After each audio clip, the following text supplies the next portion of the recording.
today with you guys. My name is Oscar Serna. I'm a lead developer at Thrackle Labs, which is part of the Forte ecosystem of partners. And today, we're going to be talking about higher precision with larger numbers in the EVM. And I'm going to start this talk by spelling the T.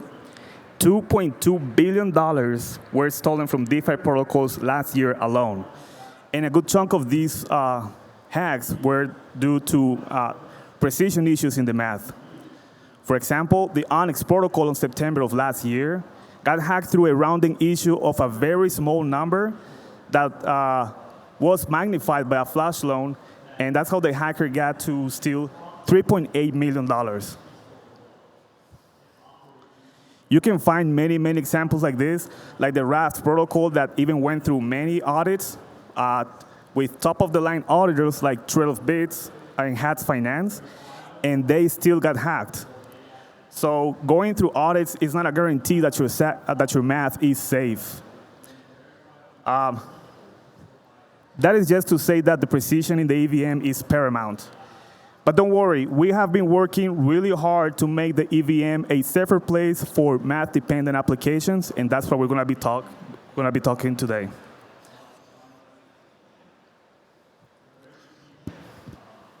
All right, so who are we?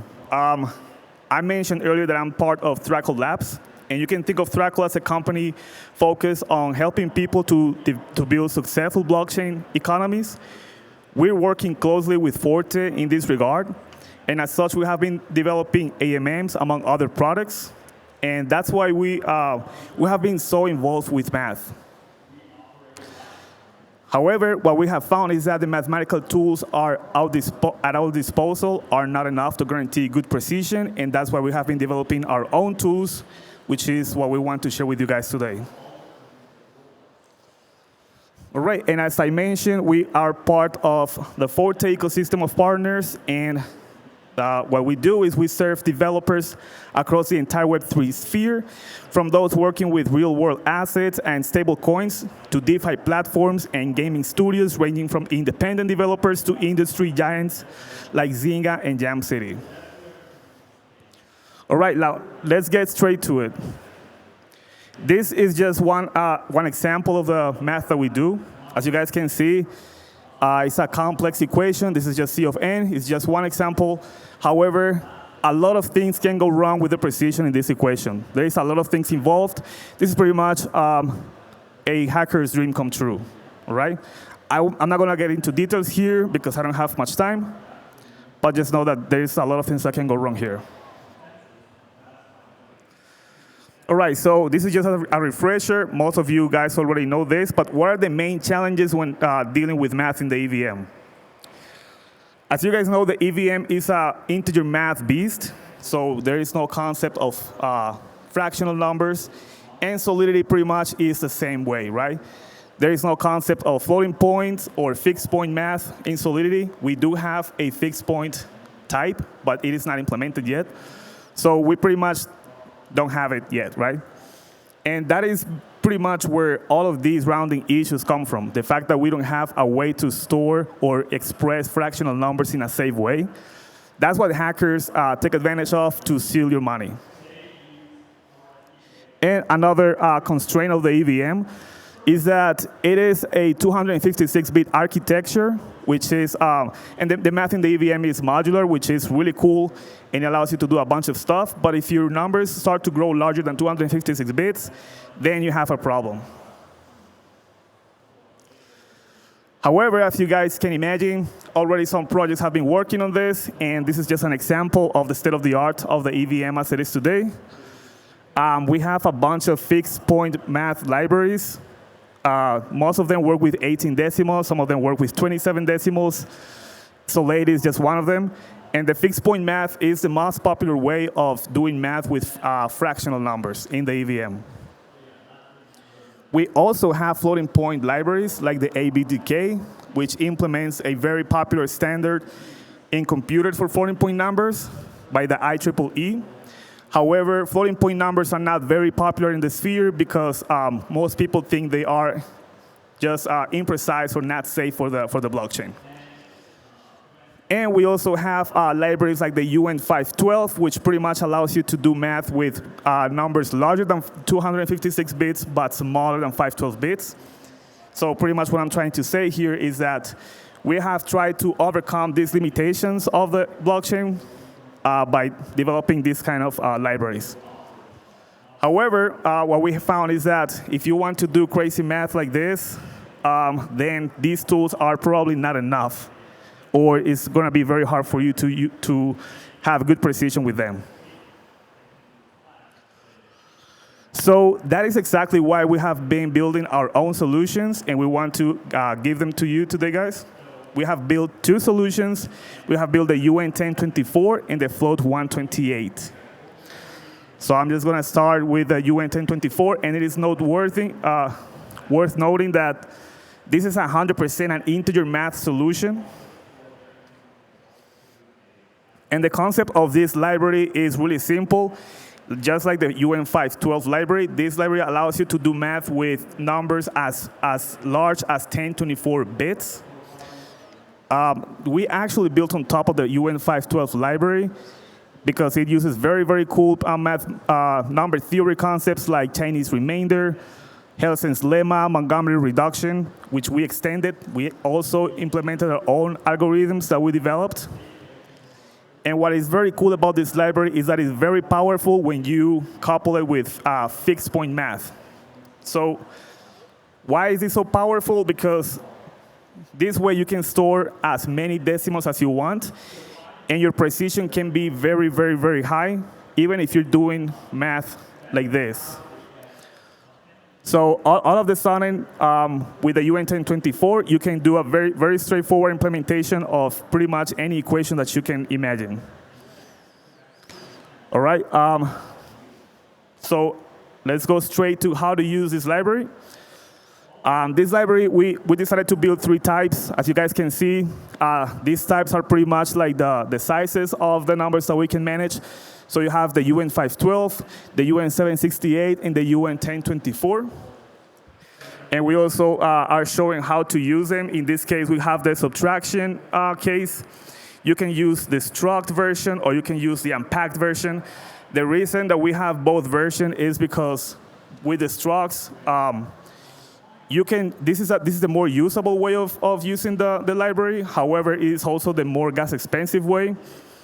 So we're not limiting you guys to do like one or the other. You can just do what is convenient for you to do.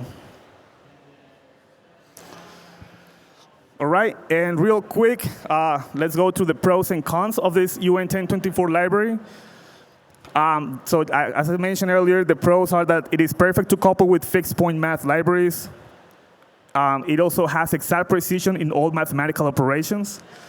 And it allows you to do math with numbers that are 4 times larger than what Solidity allows you to do out of the box.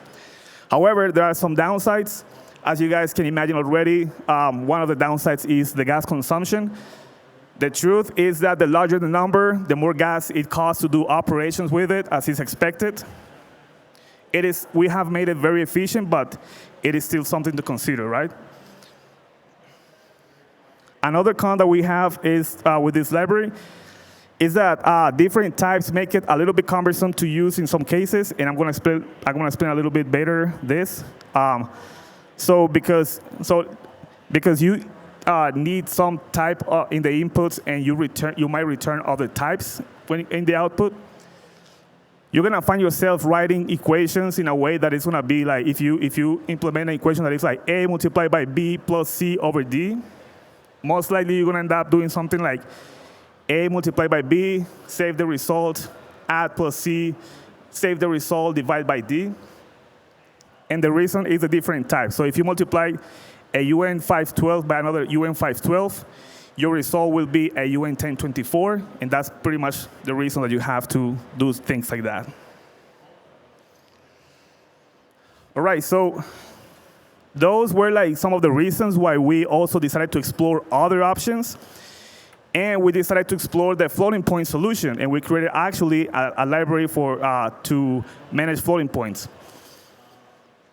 So a lot of people, like I said earlier, are scared of the floating points in the blockchain. However, what we have found is that they have Very, very interesting properties that might be perfect for most applications out there. So I'm gonna go ahead and explain. But before that, just a refresher of some concept of floating point numbers. We have a floating point number pretty much is composed of two pieces. One is the mantissa and the other one is the multiplier. And here you have an example of one single number that is represented in two different ways in the floating point format. The mantissa in the first case is a -124, and the other one is -12400. And pretty much the multiplier tells you where the radix point is going to be located in the number. The multiplier is also composed of two different pieces. One is the base, and the other one is the exponent. In this case, both are base 10, and the exponents are -6 in the first case, -8 in the other one. Okay? So now that we all remember what the different pieces of a floating point number is, I'm going to explain real quick how our library was built. And our library is called float128, and it is base 10. The mantissa has 38 digits, and this was thought to store as much information to have as much precision at the same time being as much gas efficient as possible. Our types are signed, so you can do signed math out of the box. And our exponent range goes from -16,000 to +16,000, so you can do, you have a huge range of numbers right here. What we decided to do was to implement two different types, and I'm going to show this with the next slide. If you guys look at the image at the top left of the slide, you're gonna see two different types. One is packed float, which is UN256 under the hood. And you have also the float, which is a struct composed of two integer pieces. One is the mantissa and the other one is the exponent. The reason we decided to do this is pretty simple. It's because one is optimized for storage. The packed float is optimized for storage since it's storing information in the blockchain, and reading from it is one of the most expensive things to do. We decided to create the packed float. However, with this type, you have to encode and decode for every operation, and that's why we also have the float, which is the one that you don't have to encode and decode. However, if you want to store information in the blockchain, it is going to be more expensive. All right, and here we're exemplifying the addition case and also how to pretty much convert from a fixed point to a floating point. It is very simple. You simply wrap your number as an int. You use it to packed float, and the -18 pretty much is saying that this is an 18 decimal number, which is the most popular fixed point math that you can find out there. And the way you add is very simple. You just do the number dot add parentheses the other number. All right, now, what are the pros and cons of this library? So real quick, it is very easy to use. If you compare this with the UN1024, it is actually easier. And the reason is that there is no size or concept of size with these floating point numbers, because the exponent pretty much adjusts itself, and so they all fit in the same type. Versus in the UN1024, you have all of these types, right? Another pro about the floating point number, and this is floating point numbers in general, is that they can store the information in a very efficient way, again, because of the exponent. And a very cool property about the floating point numbers is that they are very precise for small numbers. And I'm going to explain this a little bit better. If you guys remember when I started this talk, I mentioned the Onyx protocol was hacked because a very small number had a rounding issue, which was then magnified, and that's how the hack happened. Well, it turns out that happened because most likely they were doing fixed point math, and with fixed point, you have the disadvantage that when you have a very small number, you're pretty much already using most of your decimals to just store zeros, right? And so that pretty much any truncation of the decimals is going to be magnified when you multiply. With the floating point numbers, this doesn't happen because what you do is you always store all of your number with 38 digits in our case. So you always have 38 decimals, and you just adjust the exponents. So most likely, if the Onyx protocol were working with floating point numbers, the hack would have probably been avoidable, right? However, the flip side is also true, though. With very large numbers, fixed point math is superior to floating point numbers because you cannot store all the information you need in a floating point number. What you do is you just truncate. Like in our case, you truncate after the 38th digit. Another very interesting property is that it's very gas efficient with large numbers, and it is also in comparison with the UN1024. I mentioned with the UN1024 library that the larger the size, the more gas it needs to do operations. This is not the case with the floating point numbers because, again, there is no concept of size. You simply are dealing with the mantissa and the exponent pretty much says how big or how small the number is. So they all cost the same. Now, the flip side is also true, right? If you're dealing with normal numbers, normal size numbers, or small numbers, you can say that the floating point library is actually more expensive because with very small numbers or normal numbers, you can just use the math that Solidity gives you, which is very cheap. All right? So we have been talking already about some pros and some cons already. Now let's explore the downsides of this library. One of the downsides is that being a floating point number, it is not exact as integer math. I put here fixed point math because under the hood, fixed point math is just integer math. So that is true. However, what we have found is that the imprecision is pretty much insignificant.